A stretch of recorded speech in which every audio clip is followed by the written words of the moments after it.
नमस्कार, आपण पाहत आहात न्यूज अप, नजर प्रत्येक बातमीवर। ओबीसी आरक्षणाचा फैसला 28 नोव्हेंबरला, सर्वोच्च न्यायालयाची पुढील निर्णायक सुनावणी।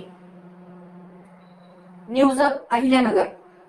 महाराष्ट्रातील स्थानिक स्वराज्य निवडणुकांमधील ओबीसी आरक्षण प्रकरणावर 25 नोव्हेंबर रोजी सर्वोच्च न्यायालयात सुनावणी झाली।